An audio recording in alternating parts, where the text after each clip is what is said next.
అత్యున్నత సింహాసనముపై ఆసీనుడవై ఉన్న నా యేసయ్యా, నీకు నా స్తోత్రములు.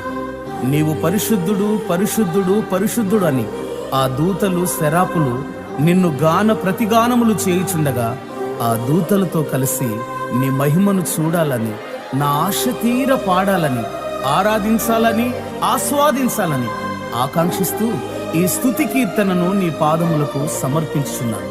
Amen, amen, amen.